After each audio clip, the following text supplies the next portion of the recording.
আসসালামু আলাইকুম। সরকারি কর্মকর্তা কর্মচারীদের পে কমিশনের প্রত্যাশা, এটা সবাই আশা করতেছে এবং 1:4 পদ্ধতিতে বেতন নির্ধারণ করলে কেমন হতে পারে তার একটা রূপরেখা দেওয়া হয়েছে।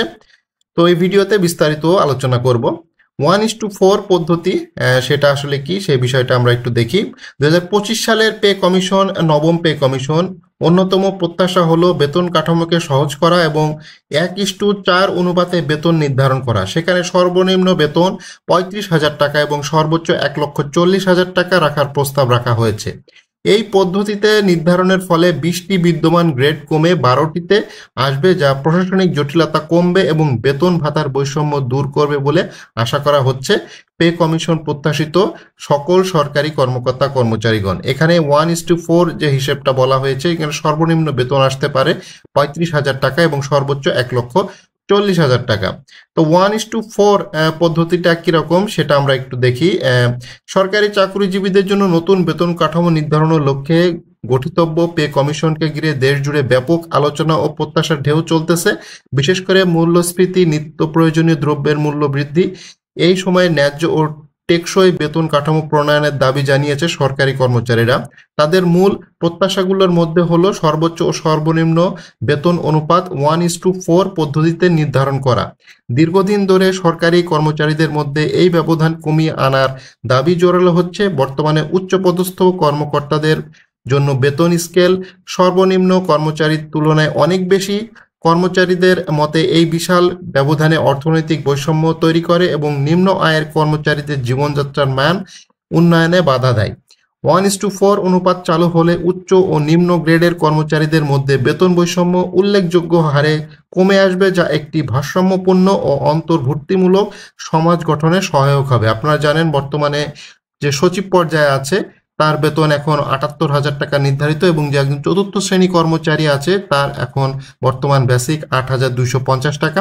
তো এটা আসলে খুবই বৈষম্য। এটা 1:10 করা হয়েছিল, তো সেটাকে ভেঙে এখন 1:4 করার দাবি উঠেছে এবং বিভিন্ন সংগঠনগুলো, অর্থাৎ কর্মচারী যে সকল সংগঠনগুলো এই দাবিটায় পেশ করেছে।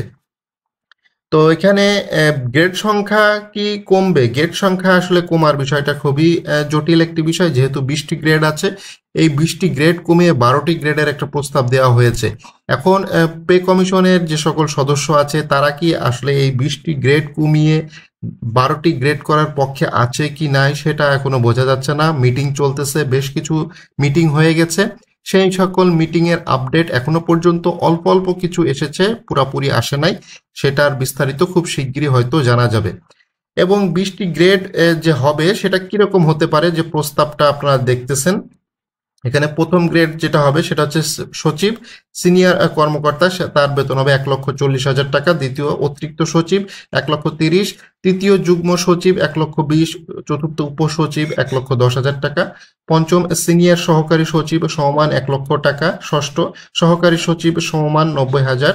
সপ্তম গ্রেড এখানে সিনিয়র কর্মকর্তা সমমান 80,000, অষ্টম গ্রেড কর্মকর্তা সমমান 70,000, নবম গ্রেড জুনিয়র কর্মকর্তা সমমান 62,000, দশম গ্রেড সহকারী টেকনিক্যাল স্টাফ 55,000, 11তম গ্রেড অফিস সহকারী ক্লারিক্যাল স্টাফ 45,000, 12তম গ্রেড হবে অফিস সহায়ক যেটা 35,000। 12তম গ্রেডকে যেটা বলা হচ্ছে চতুর্থ শ্রেণী কর্মচারী যারা আছে, এবং এখানে 10 এবং 11তম গ্রেডকে বলা হচ্ছে এটা দ্বিতীয় এবং তৃতীয় শ্রেণী কর্মচারীকে, অর্থাৎ তৃতীয় শ্রেণী যে সকল কর্মচারী আছে তারা অফিস সহায়ক হিসাবে আছেন, কম্পিউটার অপারেটর হিসাবে আছেন, আরও বেশ কিছু টেকনিক্যাল কাজে তারা ক্লারিক্যাল কাজে থাকেন।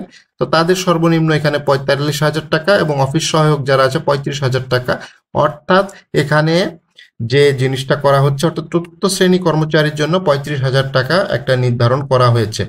তো গ্রেড সংখ্যা কমলে কি বৈষম্য কমে যাবে? হ্যাঁ, বিষয়টি গ্রেড সংখ্যা কমলে বৈষম্য কমে যাবে, এটা বিভিন্ন সংগঠনের পক্ষ থেকে বলা হচ্ছে। সংগঠন মনে করে যে গ্রেড সংখ্যা যদি কমে যায় তাহলে এটা বৈষম্যটা কিছুটা কমবে। 12টি গ্রেড আনার প্রস্তাব অনেকে। এখন এই গ্রেড কমার বিষয়টা কতটা যৌক্তিক হবে সেটা যে পে কমিশনের যে চেয়ারম্যান আছেন তারাও এটা আলোচনা করতেছে, এবং এই গ্রেড সংখ্যা কমানোর ক্ষেত্রে একটা বিষয় অবশ্যই খেয়াল রাখতে হবে।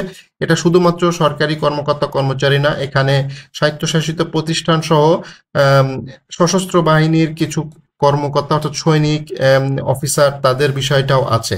তো সেই ক্ষেত্রে সব দিক থেকে আসলে ব্যালেন্স করতে হবে। সব দিক থেকে ব্যালেন্স না করলে একটা যৌক্তিক পে কমিশন কিন্তু আসবে না। তবে গ্রেড সংখ্যার কমানোর বিষয়টা এটা বিভিন্ন সংগঠনের দাবি হয়ে থাকলেও এটা আসলেই কমবে কিনা এটা একটা সবচাইতে বড় প্রশ্ন, যে এটা আসলে কমবে কিনা। অর্থাৎ আপনারা একটা কথা জানেন যে যখন মহার্ঘ ভাতা দেওয়ার একটা দাবি উঠেছিল তখন জনপ্রশাসন মন্ত্রণালয় মোখলেসুর রহমান সাহেব তিনি একটা মন্তব্য করেছিলেন যে আহ, যে মহার্ঘ ভাতাটা দেওয়া হবে সেটা পরবর্তী বেসিকের সাথে যোগ হয়ে বিভিন্ন ভাতা দেওয়া হবে। অর্থাৎ বেসিকের সাথে বর্তমানে আপনারা জানেন যে বিশেষ সুবিধা পাচ্ছে সরকারি কর্মকর্তা কর্মচারী। তো এই এত পে স্কেল, পে কমিশন, এই জিনিসগুলা আবার উল্টো দিকে চলে না যায়, যেমনটা হচ্ছে ওই যে বিশেষ সুবিধা যেটা দেওয়া হচ্ছে সেই বিশেষ সুবিধার টাকাটা যদি বেসিকের সাথে যোগ করে এতটুক কাজ করেই যদি ছেড়ে দেয় তাহলে কিন্তু একটা বড় সড়ো একটা ঝামেলার মধ্যে পড়ে যাবে। তো এইটার দিকে অবশ্যই খেয়াল রাখতে হবে, এই ধরনের কাজ যেন মোটেই যাতে না হয়, যে বিশেষ সুবিধাটাকে প্রাধান্য দিয়ে সেটাকে বাতিল না করে সেটাকে আবার বেসিকের সাথে যোগ করে তার সাথে 2-3-10% বৃদ্ধি করে এতটুক রেখেই এই কমিশন যেন কোনো এই ধরনের কোনো হঠকারী সিদ্ধান্ত যেন না নেয়। যে প্রস্তাবটা দেওয়া হয়েছে 12টি গ্রেড এবং সর্বনিম্ন 1:4 এর যে বেতন কাঠামো অর্থাৎ 35,000 সর্বোচ্চ 1,40,000, সেখান থেকে কিছুটা কম বেশি করে একটা সুন্দর পে স্কেল দেওয়ার দাবি রাখা হচ্ছে এবং এটা অবশ্যই খেয়াল রাখতে হবে। বিভিন্ন জায়গায় দাবি উঠতেছে, সশস্ত্র বাহিনী থেকে বিভিন্ন শ্রেণী পেশার লোকজন তারা তাদের মতামত দিচ্ছেন। এখন আসলে মতামত দেওয়ার বিষয়, সবাই সবার ক্ষেত্রে থেকে মতামতটা পে কমিশনের নিকট দিতে হবে। ঠিক আছে, তো এটা দিলে মোটামুটি একটা ভালো পে কমিশন গঠন হবে এবং নবম পে স্কেল গঠিত হবে আশা করা যাচ্ছে। এই নির্বাচনের আগে আপনারা জানেন যে ফেব্রুয়ারি মাসেই জাতীয় নির্বাচন হওয়ার সম্ভাবনা সবচাইতে বেশি। সেই নির্বাচনের আগে এই নবম পে স্কেলটা যাতে বাস্তবায়িত হয় সেইটার দিকে অবশ্যই লক্ষ্য রাখতে হবে এবং এটা 6 মাস সময় দেওয়া হয়েছে, 6 মাসের আগেই এই রিপোর্টটা যাতে দেওয়া হয় এবং নির্বাচনের আগেই যাতে একটা সুন্দর রূপরেখা দিয়ে যেতে পারে বর্তমান অন্তর্বর্তীকালীন সরকার।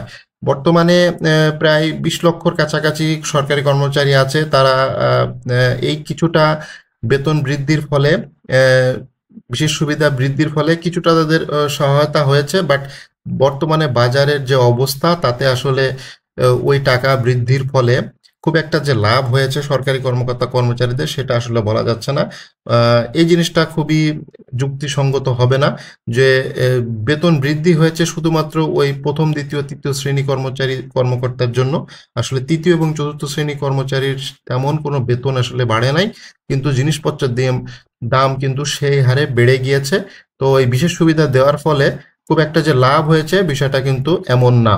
তো এমন যাতে পে স্কেল না হয় যে খুব বেশি বেতন বেড়ে গেল এবং বাজারের জিনিসপত্রের দামও সেই হু হু করে বেড়ে গেল। অর্থাৎ বেতন বৃদ্ধির সাথে সাথে জিনিসপত্রের দাম যদি বেড়ে যায় তাহলে আসলে কাজের কাজ কিছুই হবে না। ওই সেটাই তখন হবে, তখন আবার বলবে যে দশম পে স্কেল দেওয়ার জন্য সবাই আন্দোলন করবে। তো এই ধরনের যাতে জটিলতা সৃষ্টি না হয় সেইভাবে সব দিকে বিচার বিশ্লেষণ করে অর্থনৈতিক অবস্থা, বাজার কাঠামো, সবকিছু বিচার বিশ্লেষণ করে নবম পে স্কেল ঘোষণা হবে আশা করা যাচ্ছে।